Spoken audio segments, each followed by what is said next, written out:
Here's the refinement of the skill that leaders must have: to attack the problem but not the person. We also express this particular part called attack and confess. One of the best ways to attack something is to confess you've had the problem. Use yourself as example one. Then use some others we call third party. Let me tell you about Mary. If Mary was here, she would confess, but she isn't here, so I'll confess for her. She put it off. She had the problem. And if she was here, she might even try to persuade you with tears. Right? We call that third party. But one of the best is to use party one, called you, to attack the problems. Now, what are some of the things that need to be attacked? Let me just give you some examples. It's a pretty long list, but we'll have to just be sufficiently satisfied with a few, and you can continue these studies on your own. Procrastination.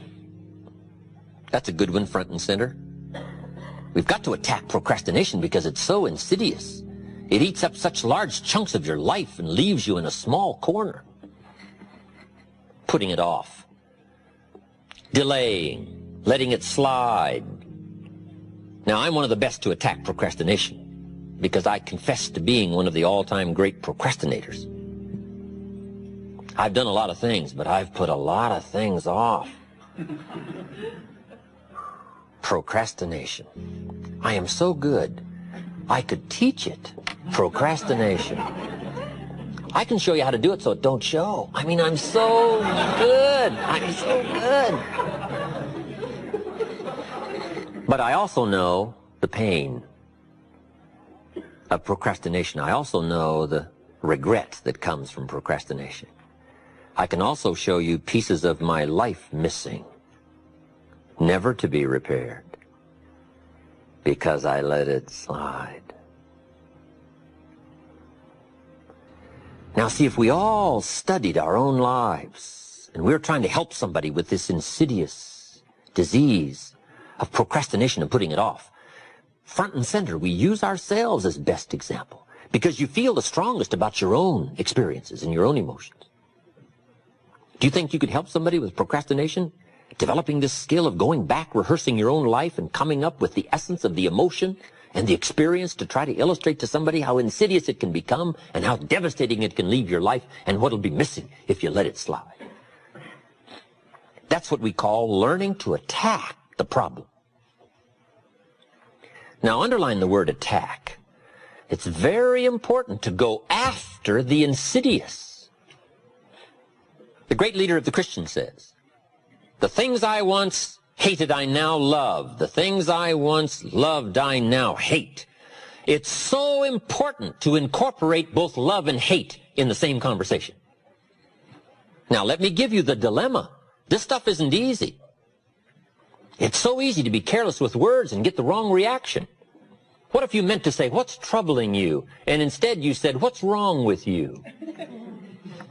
Can you imagine the difference? Just the mistake of one small word means all the difference in the world in the kind of reaction that you get.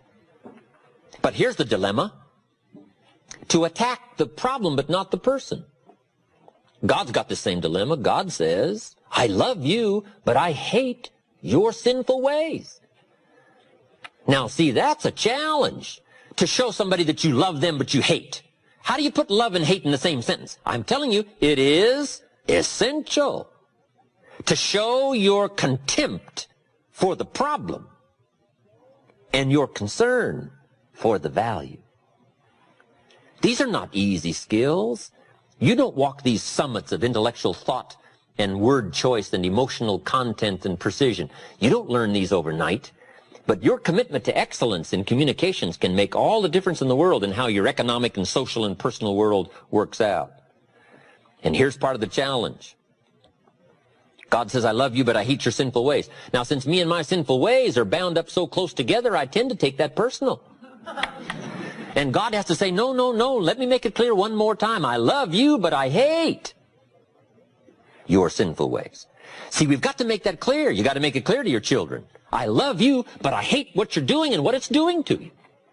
So you got to learn to put love and hate in the same sentence and to make the insidious as devastating and as ominous as it should be, and make the opportunity as bright as it can be. But we've got to learn to paint by language and by emotions how much we hate the wrong in order to develop the good. And this is some stuff you can't be mild with. See, you can't take the mild approach to the weeds in your garden. You've got to hate weeds bad enough to go kill them. You say, well, I've learned to handle this stuff. This is not stuff you handle. This is stuff you devastate. This is stuff you've got to kill. If something is going after some treasure and some value, you've got to go after it with a high, hateful attempt by word, by language, by emotions, whatever is necessary to get the job done, to illustrate the evil and the possibility of good. Now, these are not easy skills. But if you want to extend your reach, in my opinion, you just have to engage in the confrontation. It's where the values are. Let me give you a good philosophical phrase. All values must be won by contest. All values must be won by contest. And after they've been won, they must be defended. You say, wow, you've put a pretty heavy task on us. That's what life is all about, a pretty heavy challenge. We don't give large trophies for small effort. If you want to win high health, if you want to win high wealth, if you want to extend a long reach in touching people's lives, you got to engage in some of these extra powerful disciplines. And one is to secure the territory by vigor, and the other is to defend it with equal challenge. Attack. Procrastination. Here's another good one, blame. I engaged in this the big share of my life until I met Mr. Show. I used to blame my negative relatives. I used to blame the government. I used to blame taxes. I used to blame prices. I said, it costs too much. Show said, no, let's cover the real problem. You can't afford it. I thought, wow, I never looked at it like that before. Shoaff said, sir, you must intellectually understand, it's not it that's your problem. It's you that's your problem. It's not out there that's the problem. Out there is like it's been for 6,000 years. You can't cure that. But what you can cure is errors in judgment, errors in attitude, errors in activity, errors in misjudging results. I found that the errors were within. But see, he had to go after me on that point. Here's the next one. Excuses. Wow. We've got a million. I'm too short. I'm too tall. I'm too old. I'm too young. I don't have the money. I don't have the experience. On and on and on with the excuses. Learning to attack. Very important. Now, here's what we call tools of last resort. Here's part of the attack you can use. And if you learn these skills, no telling who you can help. But you must save these for what we call tools of last, underline last resort.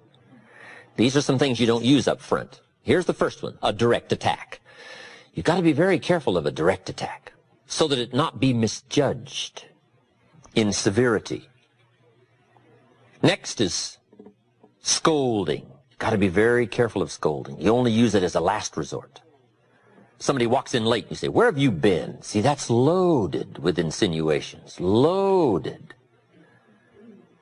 You got to be very careful. Only use it as a last resort. If you have to resort to it, you have to, but don't use it up front. Okay, we call save these.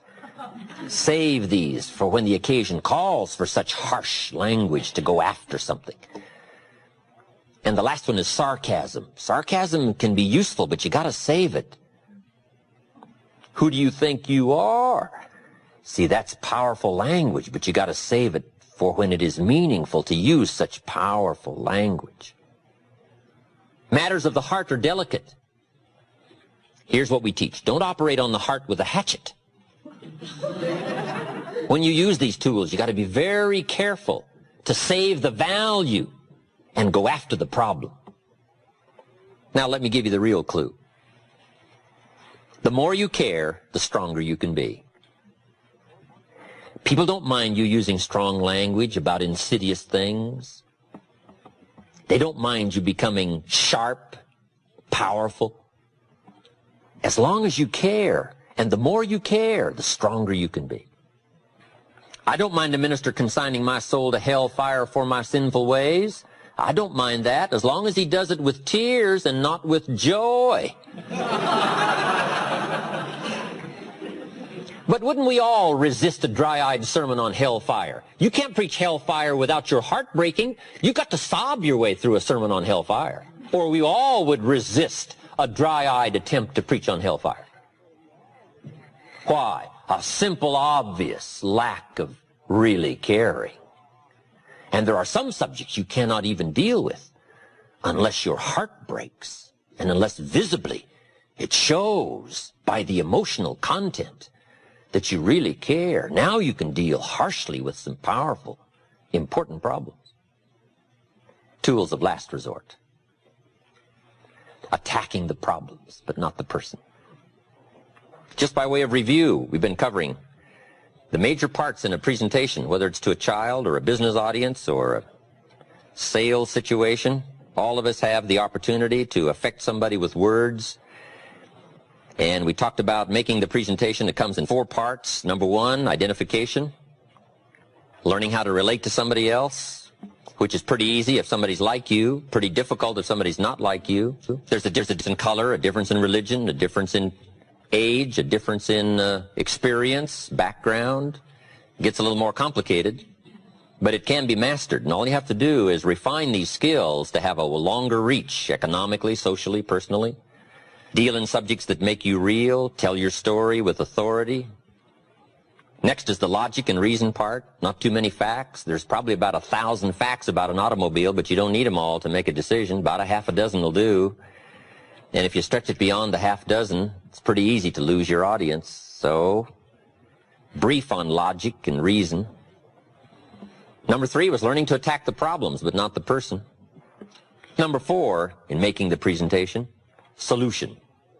So we've got identification, logic, attacking the problems, and offering solution. This is what we call solutions. Painting results in advance. This is an exciting part about the human experience, the ability to paint results in advance. We call it borrowing from the future. One of the reasons for living is to borrow from the future. If you can't see the future, it makes today pretty desperate. If you can't see the future, it makes your steps uncertain. Why bother to learn the skills and pay the price and go through all of the calisthenics and all of the trials of learning and growing and changing if you can't see the future? If there is no future, if there is no promise. So this is one of our great challenges, to do 2 things. 1, paint for ourselves the future, results in advance, borrowing from the future. But when you stop to think about it, that is a tremendous, unique experience. Being able to borrow from the future, bring it to the present, and use it as an incentive to go get the job done, to learn the skills and put those skills to work. So painting results in advance, whether it's money results, whether it's position results, possibilities, opportunities, putting the person you're talking to in the future position, I can see you now, solutions. And it can be very powerful, very powerful. What makes the farmer work all spring and toil all summer? His vision of the harvest. If he couldn't see the harvest, he wouldn't put the plow in the ground. If he couldn't visualize the opportunity, the chance to cash in and to turn wheat into money and money into lifestyle, if he couldn't see all of this, why would you put the plow to the soil? And the answer is, of course, why? If you can't see, why labor? And if the promise isn't clear, why put out the effort? So one of the ways to get people to respond, to put out the effort, to read the books, make the decision,